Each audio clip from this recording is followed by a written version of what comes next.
All right, let's get started. We're going to continue on with our controls for CIS framework controls V8. We're using the cybersecurity platform Lionfish to go over our controls. We use this platform to track and make sure that we have our compliance is up to date and that we have all our artifacts, evidence, and uh, and that we're good to go. We're going to start out at 4.1. Establish and maintain a secure configuration process. What you're going to need to do is you're going to need to create what's called a baseline. And the baseline is going to be all of your different computers, how they're all set up, your operating systems, your server versions, your um, what you're going to maintain as your baseline. And then you're going to have a process document that describes how you're going to maintain that. And maintenance in this instance is how you're going to upgrade them, how you're going to patch and update them with the latest security, control, the latest security patches, the latest security, um, firmware updates, so on and so forth. So you're going to have a document that not only describes your baseline, but it's going to describe how you update and upgrade your PCs, servers, and network gear. So as 4.1 talks about maintaining your, having the process, 4.2 talks about using the process to against your network infrastructure as well as your servers. So they distinguish between your server infrastructure, PCs, and your firewall access points, routers. That's your network infrastructure. So the difference between one is that one basically doesn't have hard drives in it. It's more firmware and firmware related items, and that's what 4.2 is going to talk about. So if you have your process from and your baseline from 4.1, you're going to use it to update and upgrade and patch your network infrastructure. Configure automatic session locking on enterprise assets. In the older, when long ago, in the old days, maybe a couple years ago, you were able to sit on a machine forever, and it wouldn't time out and go into like a screensaver mode, or it wouldn't boot you off. But nowadays, VPNs, workstations, remote control software, all that stuff has a session lock or timeout option. And you're going to want to explore those options on all those devices and make sure that you configure it so that you get kicked out after 15, 20, 30, 45 minutes. I wouldn't go over an hour, but some people have a 2 hour limit. I would really stick with 45 minutes. Hours a little extreme to have a timeout. So 30 minutes, 45 minutes is standard. Implement and manage a firewall on servers. So you're going to have Windows Server Firewall, or Linux has firewall software, or Mac servers have firewall software packages. You're going to turn those on for and make sure they're on for and they're allowing and disallowing the right things. So you could talk to an IT person about what you need to allow and not allow through your firewall servers. This is different than a firewall that sits on your network, and it's usually built in. But if not, you can buy any number of products that are rated 1 to 5 on any of the lists for firewall servers. For software firewalls, these are software firewalls, not hardware firewalls. Implement and manage a firewall on end user devices. Also, similarly to the firewall on the servers, all Windows machines come with a built-in firewall. This is adequate enough to put in place for your end user devices, but some of these antivirus, anti-malware, EDR, endpoint detection, XDR software packages like Sophos come with a firewall you can turn on for those software packages. So if you want to use your antivirus to also provide you firewall protection, it is a good idea. But again, your computer if you have Windows 11, you're pretty much safe by using the firewall built into that software. Securely manage enterprise assets and software. So what do they mean by manage? They want this is when you could remote control them, or you patch them, or you update their operating systems. You want to do this from a device like an RMM, remote monitoring management, or remote management monitoring device, and those devices will have secure connections to those assets and software. So you want to use some sort of RMM tool or inventory tool that allows you to update, upgrade, like Ninja RMM, or N Central or SolarWinds or something like that, will allow you to securely manage enterprise assets and software. So you'll have the ability to upgrade your software remotely from a secure dashboard. Manage default accounts on enterprise assets and software. So the default accounts are usually like admin, administrator, guest, your user account, your network, your MSP or your IT person's network account. You want to make sure all of these are either turned off or turned on appropriately, and that they have the right access, that they have the right roles, groups. This is going to require that you have some sort of identity engine. You can get an identity engine from Active Directory, from IAM, from Azure Active Directory. You can also buy. There's products that allow you to have an enterprise platform for identity. There are a couple identity platform softwares if you're really gonna dig deep and you don't have Active Directory or LDAP or Linux, some sort of identity engine. If you don't have that, you can actually buy a platform as a service for identity. They sell identity managing equipment software. Uninstall or disable unnecessary services on enterprise assets and software. Usually we will turn off the guest account or any of the other service accounts, or we'll uninstall game software or different kinds of software that's installed. Sometimes they'll put McAfee, sometimes they'll put a whole bunch of other software onto the computer or laptop you buy. You just need to uninstall or disable it all. This is done way easier if you have something called like a VDI or a remote desktop. If you build these VDIs or remote desktops, you'll have the ability to only install what you need on there. Usually they come like pretty down to nothing, so they don't have all this extraneous software and you don't need. So if you use VDIs or remote desktops in your environment, it's super easy. But if not, you should just go through and uninstall all the unnecessary software that's installed on a computer. And the reason for this is that when an exploit occurs against that software, if it's not necessary, but it's on your computer, you could be compromised through that product. And you want to make sure that all your products are, up to date security wise. And if your computer has 100 applications on it that you don't use, you have to update 100 applications constantly. You don't want to do that. So this control is to tell you that you should have a policy written out that says we don't allow unnecessary assets and software. And then you can again use your RMM tool that we discussed earlier that controls software for your enterprise, and it can uninstall and install software as you need it. Configure trusted DNS servers on enterprise assets. This usually will mean that you need to have a DNS server internal.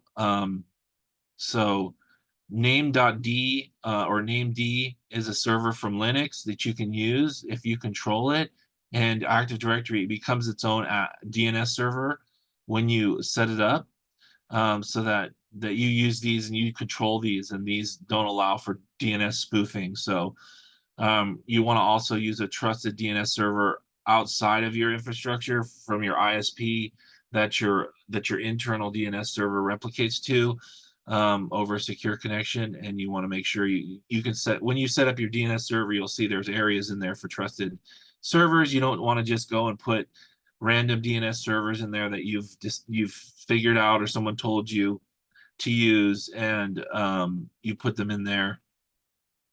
And what will happen is that those DNS servers sometimes get compromised and they spoof DNS. So instead of going to www.google.com, you go to some other location and you get rerouted to a virus or ransomware site that infects your computer. And it's all based on the fact that your DNS server was compromised. So you want to make sure you point to internal DNS servers or a trusted external DNS server that you know is legit. And your ISP can provide you with the IP addresses for those. I would stick with your ISP, or there's two more I would use. Google has 8.8.8, and the government has 4.2.2.2, so you could try using those. But 4.2.2.2 hasn't been very reliable for me, so I would stick with either 8.8.8. Comcast has 75.75.75.75, so you can also try to use that one. Enforce automatic device lockout on portable end user devices. What's a portable end user device? It's any device that has a battery. So that's your rule set for that. So your workstations don't have batteries. Your servers don't have batteries per se. Some of them have like these little cache batteries, but I'm talking about a removable battery, like your phone, your tablet, your laptop, any of the other devices in your infrastructure that have batteries are basically portable devices. You want to make sure that those devices are locked out. You can do this in a couple of different ways. You can have a policy like in your Wi-Fi that locks everybody out. So mostly the people who use Wi-Fi are portable user devices. You could control this either through MAC address. We talked about MAC addresses a couple of classes ago. A MAC address is a unique identifier for each of your machines. You can set up your Wi-Fi or your internal network to automatically lock out machines. You can have machine classes based on MAC addresses. You can also just lock out any device, basically, and have a policy that talks about this. So you want to be able to lock out and put on, like, kick off your network or put a screensaver up against or re-log in after 45 minutes or an hour of inactivity. Usually when you're active, this doesn't count because you're working, but when you're inactive, it should lock you out. Enforce remote wipe capability on portable end user devices. So this also can be complemented by the one before 4.10 and 4.11 go together. But what you need to do in this instance is have something called MDM, mobile device management. And MDM can be like Intune or Jamf or something like that. You install this server or platform in the cloud, and then you register your portable devices to it, and then you can control this, remotely wipe those as you see fit.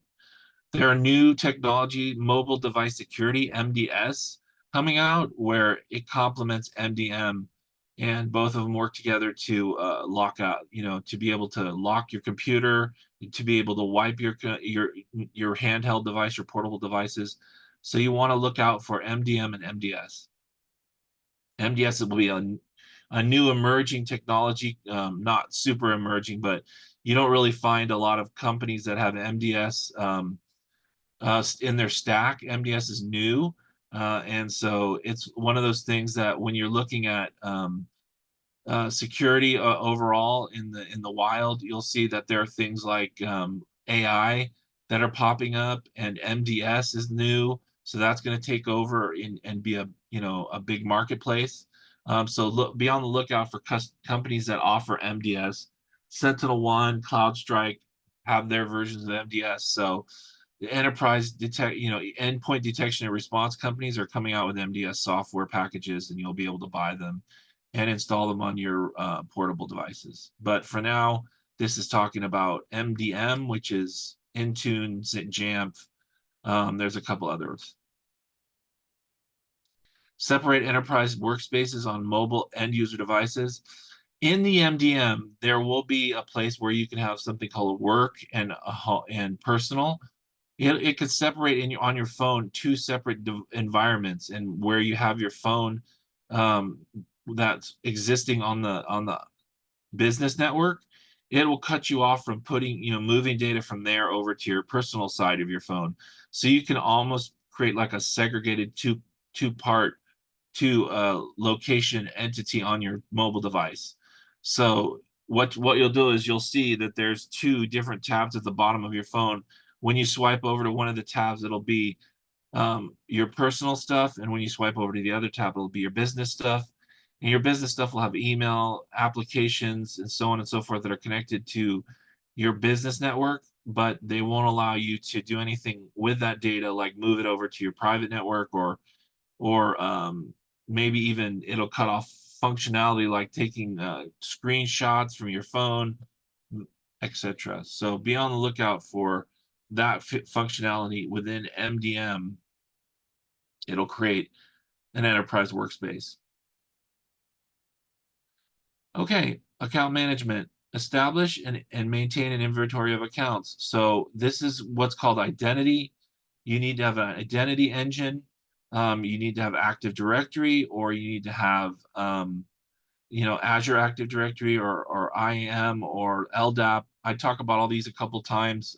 These are different identity management tools. Again, you can get an identity, it's called IPAM, I believe. It's an identity platform account management. And you can get a tool that will manage identity. What is identity? It's your user accounts, their roles, their capabilities, admins, non-admin functions, their usernames, and all the attributes that go along with it, like passwords, uh, non-reuse, and role responsibilities, groups that they belong to. So you need to have one of these. Um, if even if you just have it on your computer, you're using your computer management tool, that's okay if you're an individual one-person show, and you would still have your computer management and your Active Directory, like a little baby management engine on your computer, but not if you have Home Edition in Windows. So you're going to get rid of Home Edition, go to Pro Edition. Pro Edition allows you to have and maintain an inventory of accounts, but Home Edition does not. So don't use Home Edition if you think you can pass this control. Use unique passwords. So you want to use 8 to 12 character long passwords.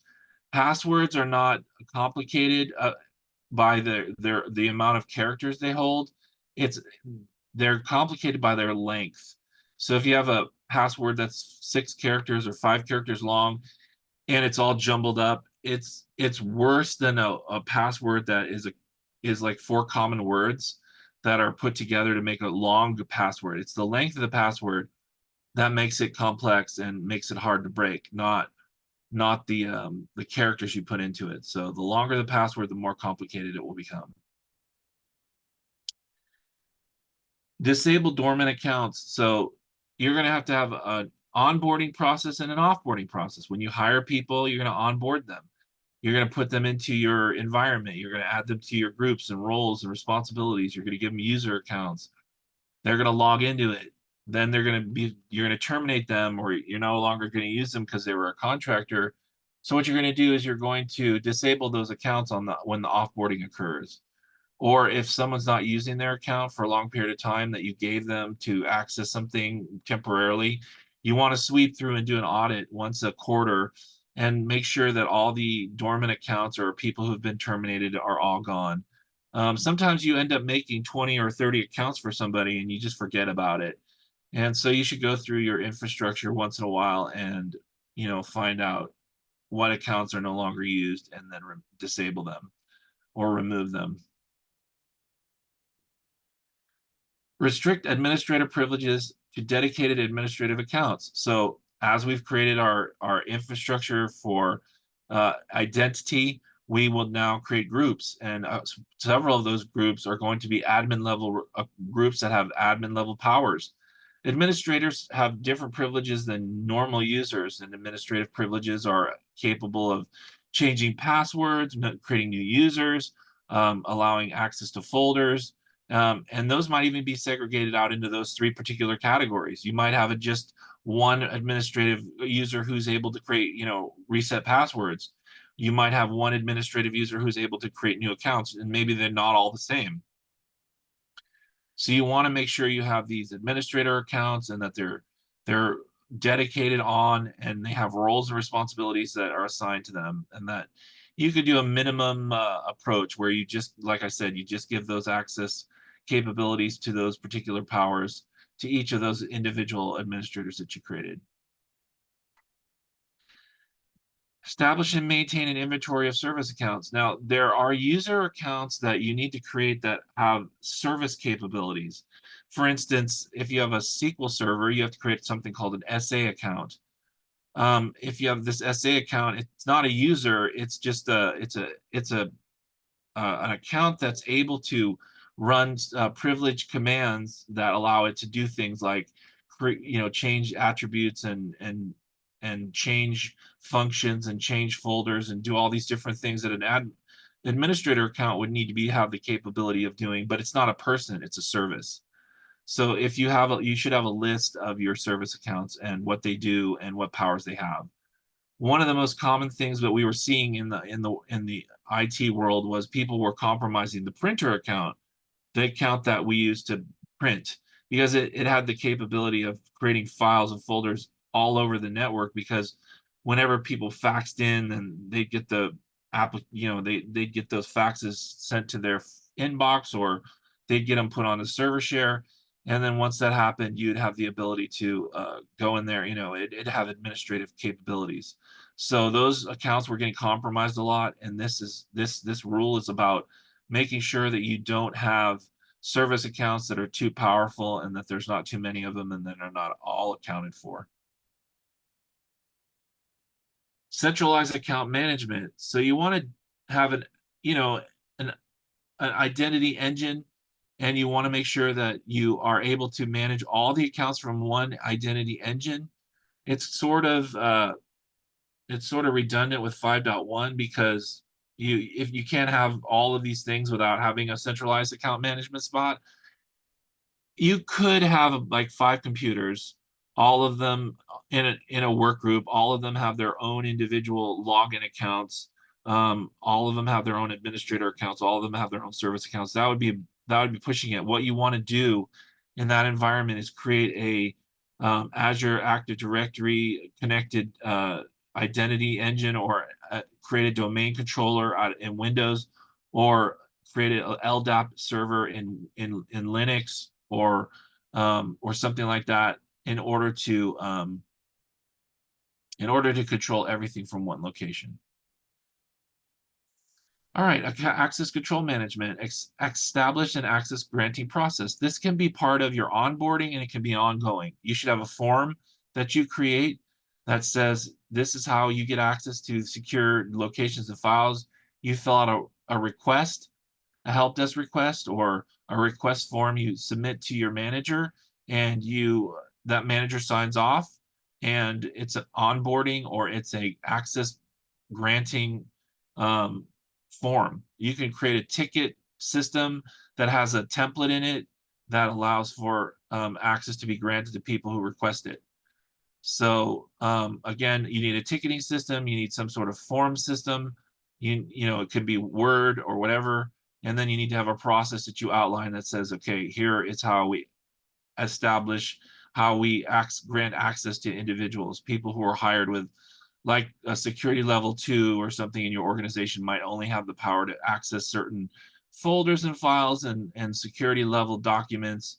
And so, like, for instance, I've seen this many times where contractors who are hired don't have this high level security as like an employee, and they're not able to access secure locations that they might need to do their job, and they have to request access to those areas, and then those areas that needs to be evaluated and granted.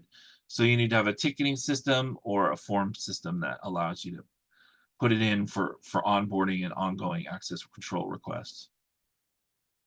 Establish an access revoking process. So if you're going to have an offboarding, you're going to remove all those powers and and access rights by just usually what you'll have is groups. You'll create groups that have certain powers, and what you'll do is you'll just remove that person from that group once they're terminated or they move on to another project or a different or work for a different part of your company. So you should have a ticketing system again here that allows for you to control that, and the ticketing system will have forms in it, or you can have a form that allows you to do offboarding. Require MFA for externally exposed applications. So you should have MFA. It's going to say this for the next three. MFA, multi-factor authentication or two-factor authentication, you need to have it on your servers, your workstations, your network devices, your firewalls, your wireless, your web server, all your logins need to be tied into an MFA, like Duo or Microsoft has MFA product, or One Login or Okta. They all have all these different platforms have MFA. You're going to want to start applying MFA to everything. So that's what the next three controls are about. Just everything that's capable of having it, you should turn it on for. So your laptops, your phones. Your phone has MFA in the form sometimes of your fingerprint. You push it on there, or you punch a number in. When you swipe your phone to open it, it'll have like a login kind of capability, and then it'll check you again with an eye scan or something, or facial recognition. So MFA should be set up on your laptops, your servers, your firewalls, everything, your network gear, anything you own should have MFA turned on for it. Establish and maintain an inventory of authentication and authorization systems. So what you're going to want to do is you're going to buy what's called a SIM product. The SIM is going to gather up logs from all of your different servers and switches and firewalls. You're going to point all of them at your SIM, your email, Office 365, your Azure Active Directory. Everything's going to point at your SIM. And your SIM is going to sit there and gather all the logs up from everything. It's going to keep track of who logged in, when they logged in, how they logged in, where they logged in from. If someone's logging in at the same time and from two different places, et cetera, et cetera. So it's going to keep track of all this, and you're going to want to keep it for up to a year or more in your SIM server. So you need to buy a SIM. Splunk, Sumo Logic, Securonix, Radiant, they all make SIM products, and you can buy them and put them into place against your infrastructure. Centralized access control, again, similar to 5.6, 6.7, is the same thing, same product. You're going to control people's accounts, who creates accounts, and you're going to control what folders and files they're going to have the ability to open or close. And you're going to all do this from one place. You don't want to have this be from multiple different locations that you're controlling access to all of your different products. And again, you can get IPAM or some sort of identity engine that will allow you to do single sign-on, and your MFA can also help you here. There might be single sign-on and MFA capabilities for your applications, servers, workstations, and all that supported by your two-factor engine. Define and maintain role-based access control. This is a document. It talks about the roles in your organization: administrators, managers, executives, marketing, engineering. All these different groups are going to have role-based access. Your admins might be broken out into groups of people who can access different components of your infrastructure or perform different tasks. So not only do they have access, but what can they do? What kind of activities can they perform? So you're going to have to do this from LDAP, um, uh, Azure Active Directory, or something similar, or some sort of platform. Okay, we'll stop there because we're at our time, and we're going to start a whole nother module again next time. Is there any questions or any issues from anybody?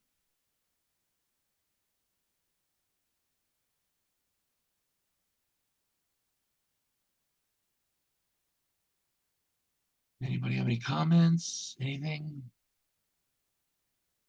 Again, I wanted to plug, Jeremy can send you out an invitation. There's a class for CCA and CCP for CMMC. It's coming up. You can look at it. They're giving a class. I think it starts Monday, and goes for 2 weeks. You can sign up. There's through Jeremy. He sent the link, and that's good. So it's in your chat. Please look at that, and please maybe go to that, pay for that course, and go to that. It helps everybody out. Again, also the lionfish tool is, as we can see, it's just helping us give this presentation.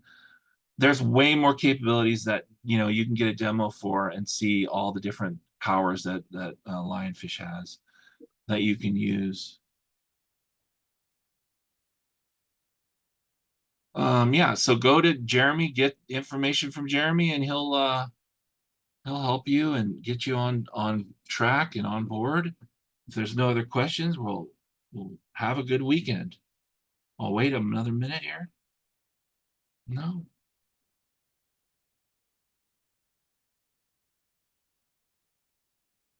great. All right, everybody, have a great weekend and enjoy yourselves. See you later. See you next week.